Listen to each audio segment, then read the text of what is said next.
Just a little bit about Verkada. We are the fastest growing video security company in the world, headquartered in San Mateo, California, and we have deployed these cameras worldwide. So we just opened up an office in London, just opened up an office in Australia as well.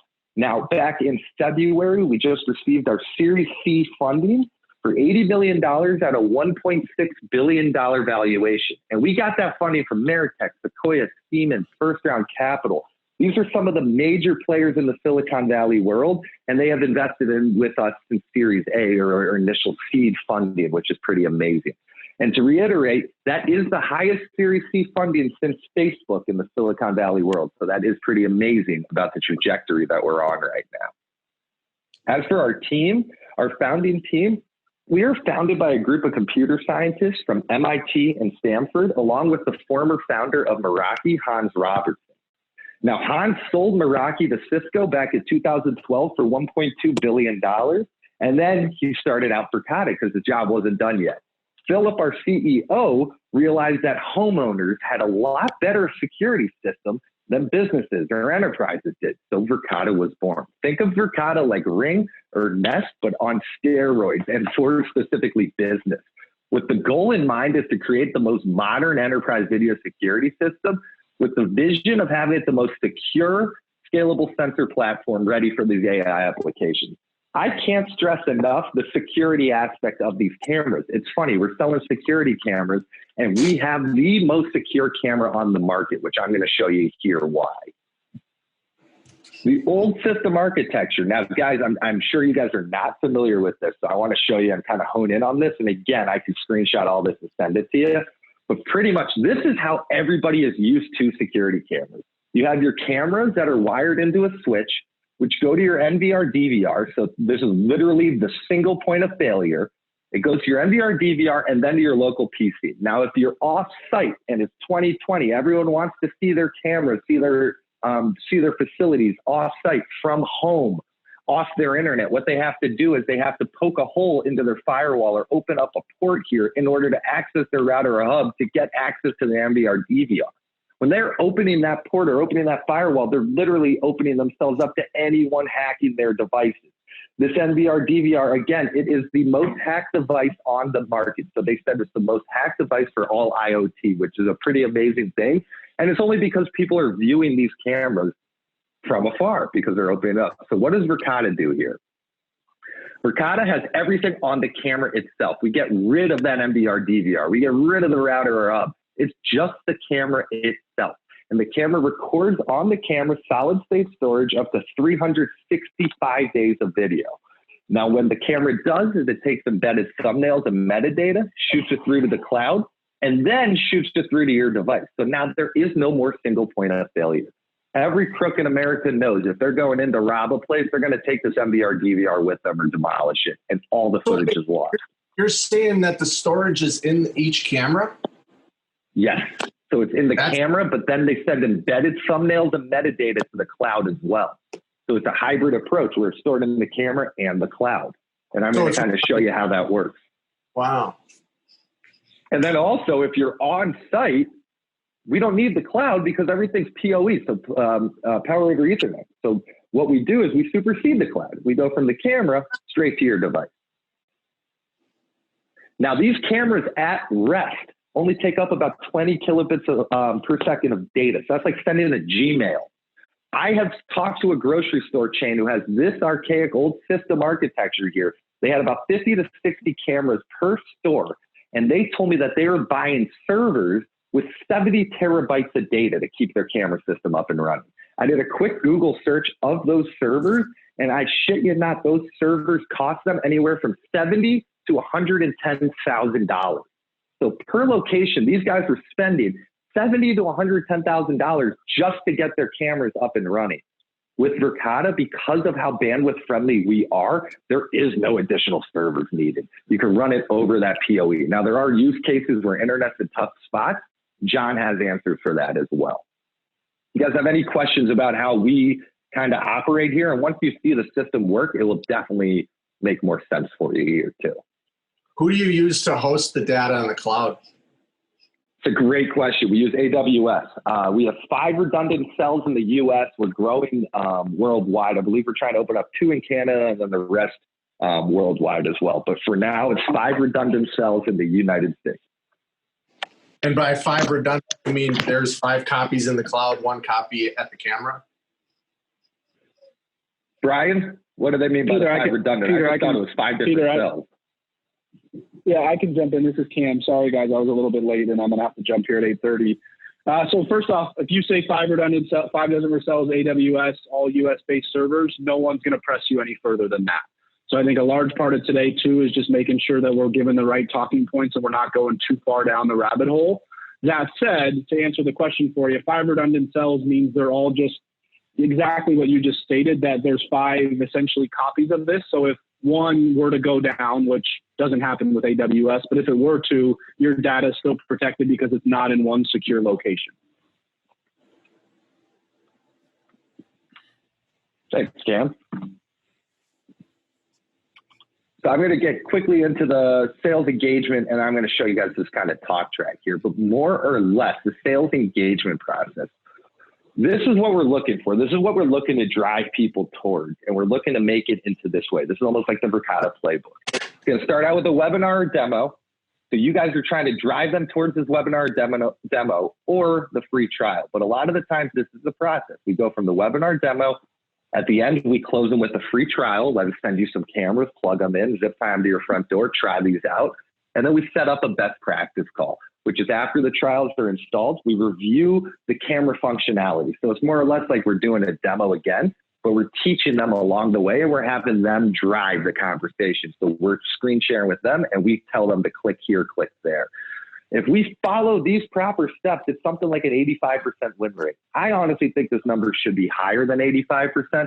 But honestly, if we get all 3 of these steps, chances are we're closing this deal. Like I said, truly rely on the professionals like Cam and Brian. These guys are doing this demo 30 times to 50 times a week. I mean, as you can see with the redundant cells question, I never got any kickback for it, so I didn't have an answer. Cam and Brian, they get answers. They have questions for those all the time. Some recent wins, and this is just in the first 3 months of business this year alone.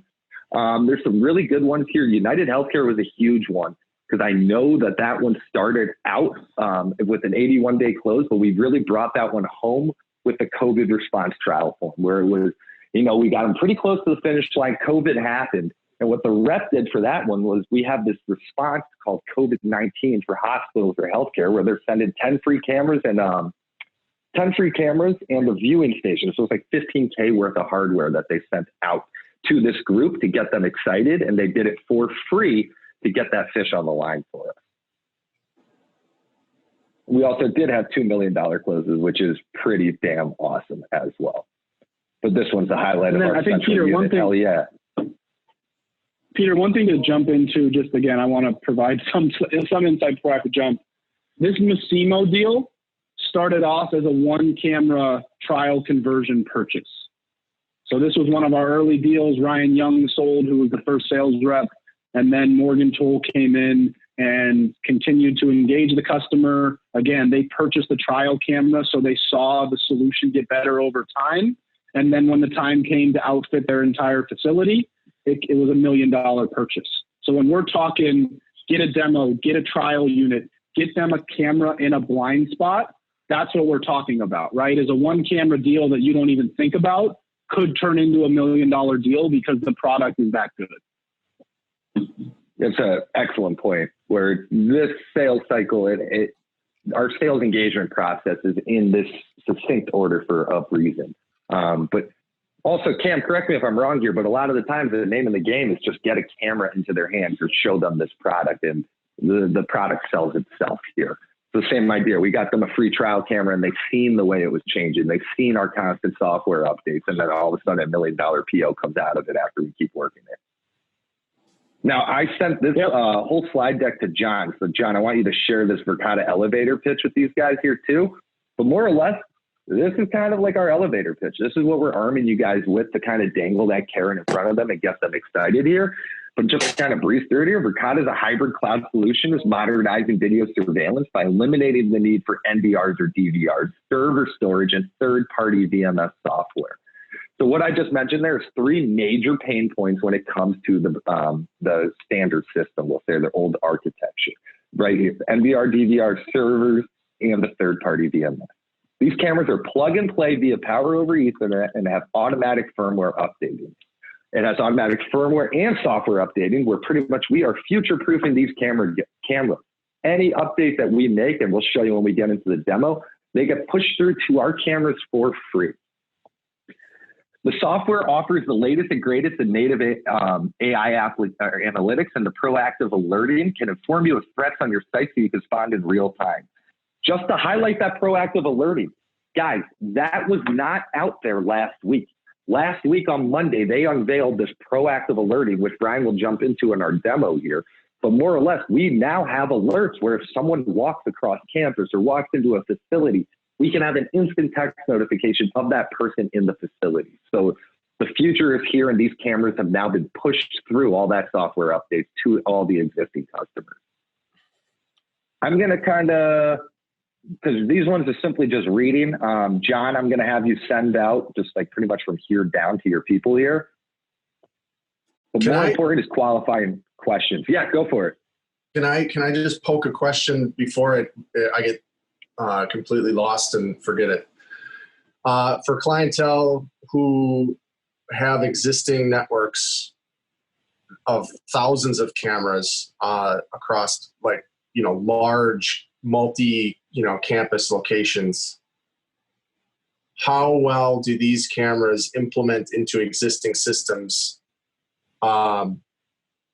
Which is to say, without having a client switch over and dive into a huge investment, can we say, bring in 100 cameras of their 800 camera system where they have, a smattering of really old stuff that's still working and newer stuff that they just replaced 5 years ago? They're going to keep the newer stuff and replace the older stuff, but somehow they got the older stuff to all jive into their already existing security software suite. How does that how does it play?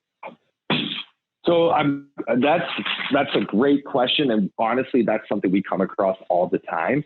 And Verkada can truly land and expand. So now we're not going to go link it in with their current system, but the way Verkada is set up is you can simply unplug the other camera and plug in the Verkada camera and land and expand that way. One of two things happens. So you're using 800 cameras as a use case here. Someone has 800 cameras. First question is, okay, how many of these cameras are healthy and active and working right now? They got to go back and individually check each one. And there is no easy way to do it when you're not using the Verkada system.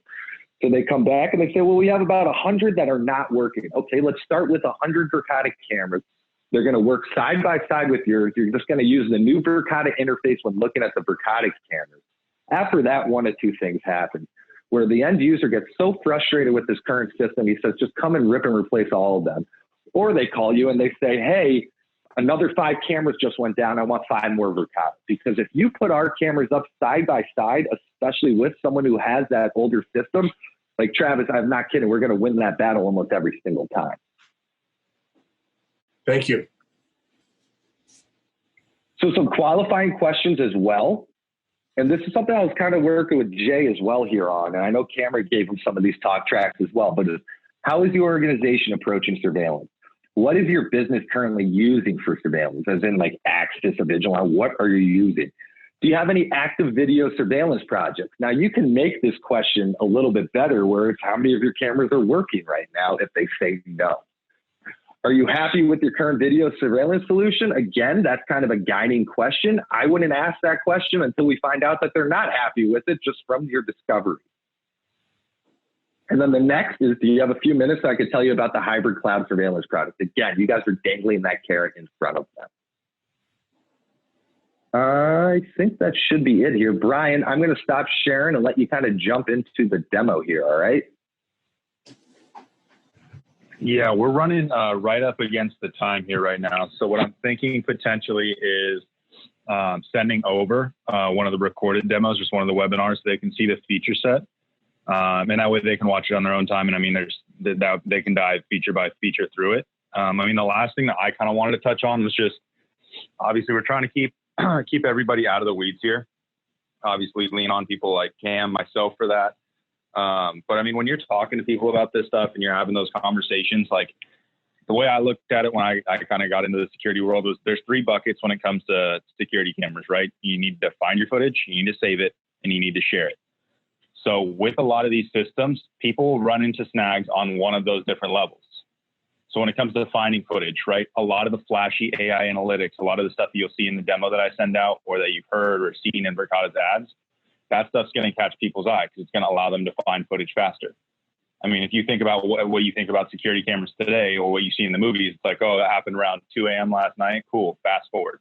And then they just sit there and watch it go through until they find what they think looks like the incident and press play. So a lot of the search functionalities, right, or the ability to share it, the fact that you can share directly from your platform with Verkada, whereas with other systems, you're going to have to download it, email it out. They'll have to download a proprietary software to be able to view it, all those different things. So I think just keeping those 3 main buckets in mind is going to help you guys decipher different areas when you're having those conversations as to where people are seeing snags. And then you'll easily be able to, after seeing the demo a few times, redirect, oh, this is, facial recognition is where Verkada is going to help with that. Or, smart saving, sharing links, things along those lines. Those are all different ways that you guys are going to start to put these things together. So, I mean, I think, Peter, from that, I like your presentation. I actually haven't seen that thing yet. So I think that was a new deck. Way to, yeah, go ahead. No, that's just the new deck I've kind of been working with Chad on. Just because originally it was more of an end user demo with just kind of, here's how you sell it. We just talked about it all. So we put it all on paper. So that came out this week. I'm glad you guys liked it though.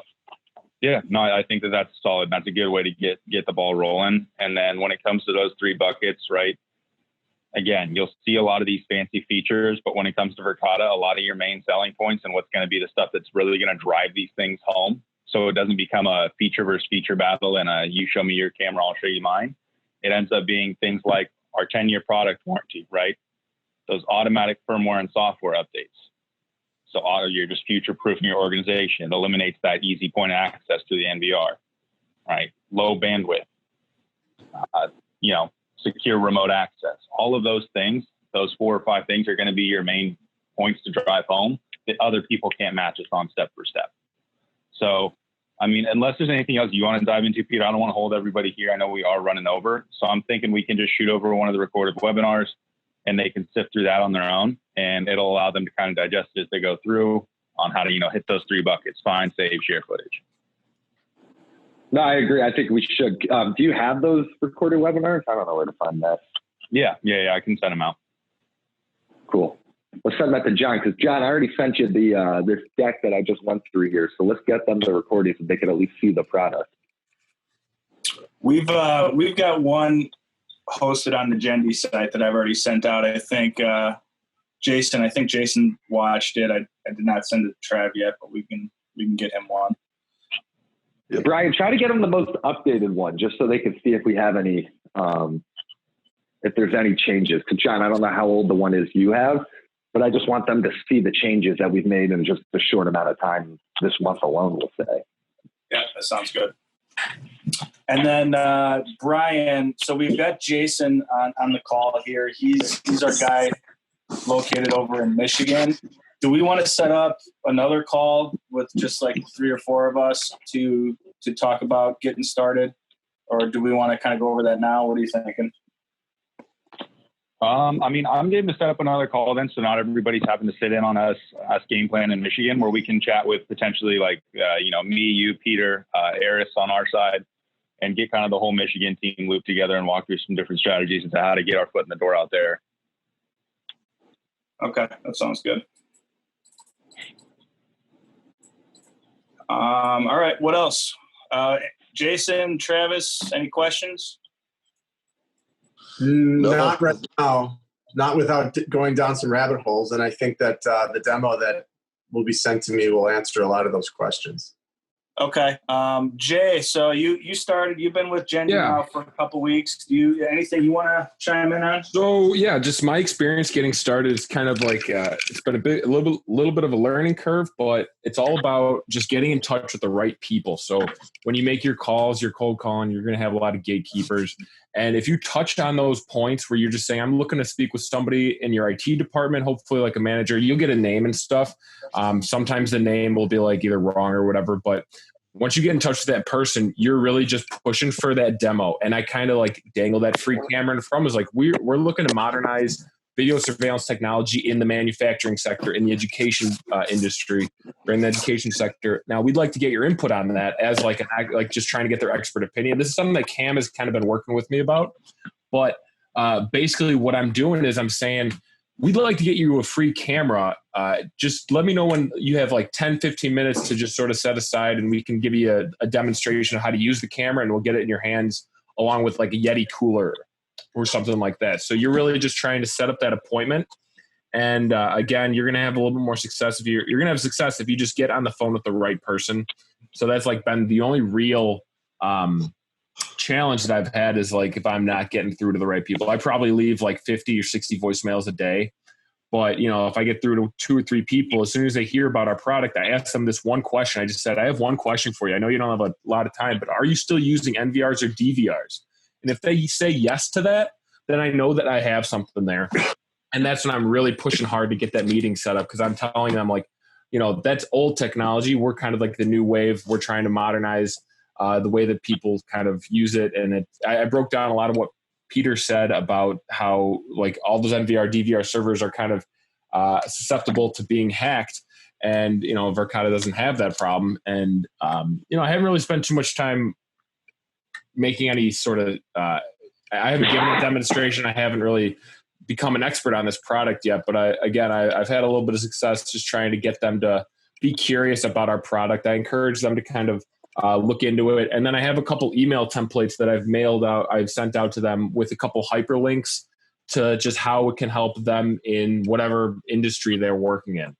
So there's, just a little bit of a background about how I've been getting along within my first, I guess this is week number 2 for me. Yeah. Cool. Thanks, Jay. Cool. I hope that helps. Yeah. Okay, guys.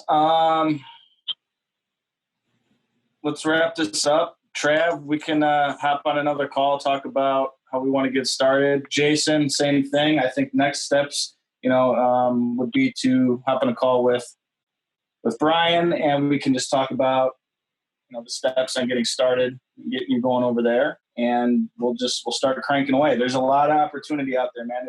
As time goes on, as technology continues to improve, as regulations get changed, this is a big thing that I'm looking for. Is regulation changes. I've got literally like 75 Google alerts that I have set up that I'm just basically scouring over. Anytime I can sniff something of regulations being changed, these are the types of opportunities where we can get in. And this is how we got in the Illinois gaming industry. They made it a regulation that cloud surveillance was required. It wasn't a choice. So, if we can sniff those out before it happens or right when it does happen, we're going to make a shitload of money together. Some other things I'm working on is RFPs for municipalities. We just submitted one for the city of Aurora here in Illinois. It's going to be about a 1,200 camera system. If we stay on top of this stuff, if we focus on the right sectors and the right opportunities, the deals are going to happen. Speaking of deals, I think it's worth mentioning with the group, or it's worth asking the question. Say I've got a potential large client like you just brought up for over 1,000 cameras over multi-state, holdings. Where does who would be the one to discuss volume discounts? So I would be the one that would route it. And then once we route it, it's pretty much if it goes to mid-market or enterprise, and then it's up to that individual rep team. So let's say it goes to Brian, just because we have him on the line here. Then Brian, and if it is, a couple hundred cameras or north of 500, let's just say we're very flexible. We're Silicon Valley. We are a startup company. But it would then roll up to Brian's manager, who would then get approvals from the director. So it kind of be spearheaded from whichever account executive on the Verkada side gets the opportunity routed to them. We'll put it that way. Because at the end, flexible, Travis. I think John has a visionary type of stance where he saw a product that he could sell relatively easily because of the points that you've discussed in this meeting, and immediately went towards, the markets that were large, and from your answer, it sounds like if I were to, say I were to bring forth the person that could bring in a 4,000 camera deal, because it's a chain of very large chain, right? That has multiple cameras in their stores, like say Bass Pro Shops. They've got 5 locations, at least 20 cameras per location, and there's a serious chance that they'd switch over. Is rolling out that kind of a implementation process, is that in line with the scalability point where Verkada is at right now as far as servicing that kind of request? Absolutely. Yeah, I think that's almost like Verkada in a nutshell. You know what I mean? Right. So Travis, that kind of nails it. Basically, how we would do something. Let's say we talk about a national chain that we would sign on, something like that. So the deal would go through Jendy, but if they're looking for on the boots service and support on a nationwide level, we would work with other Verkada partners like Jendy. We would come up with some agreements. We would make sure they get compensated for it, and we would bring them in on the deal if needed. Does that sound about right, Peter? That's 100% right. And I have partners that specialize in nationwide installs as well. And I've already hooked them up with other partners at a similar situation that you just mentioned. There's enough money to go around. We'll put it that way. Yeah, I have a feeling that once I get acclimated and I hone my skills on some, not small, but smaller clients, and we kind of get a feel collectively for the correct trajectory to take a larger client to the finish line. That's a real possibility, and I wanted to clarify that. So thank you, to make sure that you guys can scale and hit deliverables on that scale. Absolutely. All right, boys. Anything else? No, John, do you mind looping all of us together in an email so then I could just reply with my cell phone and everything? They all have my contact info. Yeah, and if you could also respond with the recording of this